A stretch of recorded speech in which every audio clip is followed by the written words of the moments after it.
Hello friends, कैसे हैं आप सब। दोस्तों, आज सकट चौथ है। वर्ष का पहला सकट चौथ का व्रत हिंदू पंचांग के अनुसार प्रत्येक वर्ष माघ मास के कृष्ण पक्ष की चतुर्थी तिथि को माताएं अपने संतान की लंबी आयु और सुखी जीवन के लिए सकट चौथ का व्रत रखती हैं। इस तिथि को संकट चौथ, माघी चतुर्थी, संकष्टी चतुर्थी, तिल चौथ आदि के नाम से जाना जाता है। इस दिन भगवान गणेश जी का विधि विधान से पूजन होता है। वहीं चंद्रमा को अर्घ्य देने के बाद व्रत पारण किया जाता है। हिंदू धर्म में माघ माह में आने वाले इस व्रत का खास महत्व है। इस दिन माताएं संतान की लंबी उम्र की कामना के लिए निर्जला व्रत रखती हैं। इस साल सकट चौथ का व्रत आज यानी 17 जनवरी को रखा गया है। संकट चौथ को संकष्टी चतुर्थी, तिलकुट चौथ भी कहा जाता है। वैसे तो संकष्टी चतुर्थी का व्रत हर महीने होता है, लेकिन माघ महीने में पड़ने वाली सकट चौथ की महिमा सबसे ज़्यादा है। आइए अब जानते हैं सकट चौथ पूजन का मुहूर्त। उदय तिथि के अनुसार संकट चौथ का व्रत इस बार 17 जनवरी 2025 यानी आज रखा जा रहा है।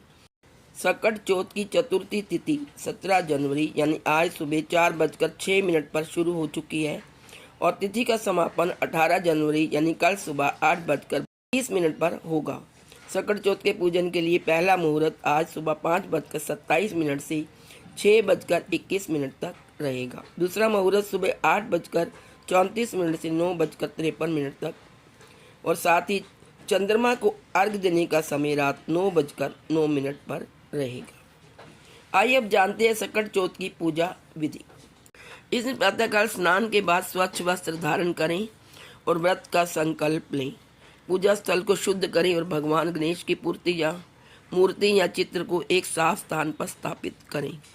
भगवान गणेश को दूर्वा, फूल, शमी पत्र, चंदन और तिल से बने लड्डू अर्पित करें। पूजा के दौरान दीपक जलाएं और भगवान गणेश जी के मंत्र ओम गण गणपतये नमः का जाप करें। पूजा के बाद गणेश जी की आरती करें और तिल व लड्डू के बने प्रसाद का भोग लगाएं। संध्या के समय चंद्रमा को अर्घ्य देकर जल से अर्घ्य अर्पित करें और भगवान गणेश से अपने परिवार की सुख, समृद्धि और स्वास्थ्य की कामना करें। चंद्र दर्शन के बाद व्रत का पारण करें और प्रसाद ग्रहण करें। आइए अब जानते हैं सकट चौथ की कथा, जो कि बहुत पवित्र है। व्रत वाले दिन हमें सकट चौथ की कथा जरूर सुननी चाहिए। इसी दिन भगवान गणेश अपने जीवन के सबसे बड़े संकट से निकलकर आए थे, इसलिए इसे संकट चौथ कहा जाता है। एक बार माँ पार्वती स्नान के लिए गई तो उन्होंने दरबार पर गणेश को खड़ा कर दिया और किसी को अंदर नहीं आने देने के लिए कहा। जब भगवान शिव जी आए तो गणपति ने उन्हें अंदर आने से रोक दिया। भगवान शिव क्रोधित हो गए और उन्होंने अपने त्रिशूल से गणेश का सर जड़ से अलग कर दिया। पुत्र का यह हाल देख माँ पार्वती बहुत विलाप करने लगी और अपने पुत्र को जीवित करने की हठ करने लगी। जब माँ पार्वती ने शिव से बहुत अनुरोध किया तो भगवान गणेश को हाथी का सिर लगाकर दूसरा जीवन प्रदान किया गया और गणेश जी गजानन कहलाए जाने लगे। इस दिन से भगवान गणपति को प्रथम पूज्य होने का गौरव भी प्राप्त हुआ। संकट चौथ के दिन ही भगवान गणेश को 33 करोड़ देवी देवताओं का आशीर्वाद प्राप्त हुआ। तभी से यह तिथि गणपति पूजन की तिथि बन गई। कहा जाता है कि इस दिन गणपति किसी को भी खाली हाथ नहीं जाने देते हैं।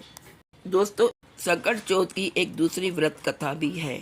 इस कथा को सच्चे मन से करने पर संतान सुख तथा कष्टों से मुक्ति का वरदान मिलता है। व्रत के साथ संकट चौथ की कथा सुनना अत्यंत आवश्यक माना गया है। इस कथा के अनुसार एक बार भगवान शिव ने कार्तिकेय और गणेश जी से पूछा कि कौन देवताओं के कष्ट दूर कर सकता है। इस पर दोनों ने स्वयं को इस कार्य के लिए योग्य बताया। शिव जी ने कहा कि जो पहले पृथ्वी की परिक्रमा करके लौटेगा वही यह कार्य करेगा। कार्तिकेय अपने वाहन मोर पर सवार होकर परिक्रमा के लिए निकल गए। इस दौरान गणेश जी ने विचार किया कि उसका वाहन चूहा है जो पूरे पृथ्वी की परिक्रमा करने में अधिक समय लगाएगा। तब उनको एक उपाय सूझा और अपने माता पिता शिव और पार्वती की 7 बार परिक्रमा करके वापस बैठ गए। जब कार्तिकेय लौटे तो उन्होंने स्वयं को विजयी बताया। भगवान शिव ने गणेश जी से पूछा कि उन्होंने पृथ्वी की परिक्रमा क्यों नहीं की। गणेश जी ने उत्तर दिया कि माता पिता के चरणों में ही समस्त लोक विद्यमान है। उनके उत्तर से शिव जी बहुत प्रसन्न हुए और उन्होंने देवताओं के कष्टों का निवारण करने का आशीर्वाद दिया। साथ ही यह भी कहा कि जो व्यक्ति चतुर्थी के दिन श्रद्धा से उनकी पूजा करेगा और चंद्रमा को अर्घ्य देगा, उसके सभी कष्ट दूर हो जाएंगे। इस दिन भगवान गणेश को उनके हरे रंग के ही कपड़े पहनाने चाहिए और इस दिन भगवान गणेश जी को तिलकुट का भोग लगाना ना भूलें। इस दिन तिल से बनी चीज़ों, तिल के लड्डू या फिर तिल से बनी मिठाई का भोग लगाया जा सकता है। ऐसा माना जाता है कि संकट चोट का व्रत रखने वाली महिलाओं और माताओं को भूल कर भी काले रंग के कपड़े नहीं पहनने चाहिए। जो महिलाएं व्रत रखती हैं उन्हें इस बात का ध्यान करना है कि चंद्रमा को अर्घ्य देते समय जल के छींटे पैरों पर ना पड़े। जल के छींटे पैरों पर गिरना अशुभ माना जाता है। ऐसी मान्यता है कि संकट चौथ के दिन गणपति जी को मोदक का भोग लगाने से सुख समृद्धि का आशीर्वाद प्राप्त होता है। संकट चौथ व्रत के दिन भगवान गणेश की पूजा करते समय केतकी के फूल और तुलसी का उपयोग भूलकर भी ना करें। इसका उपयोग पूजन में अशुभ हो सकता है। संकट चौथ की पूजा में गणेश जी की खंडित मूर्ति भूलकर भी ना रखें। ऐसा करना अशुभ माना जाता है। तो दोस्तों, आप ध्यान से पूरी पूजा करें और गणेश जी की मूर्ति नहीं लाएं या अखंडित मूर्ति रखें। तो ये थी संपूर्ण जानकारी संकट चौथ व्रत की, जो कि आज 7 जनवरी को रखा गया है। तो आप सबको मेरी तरफ से संकट चौथ व्रत की हार्दिक शुभकामनाएं। यदि ये जानकारी अच्छी लगी हो तो please like, share and subscribe. Thank you so much.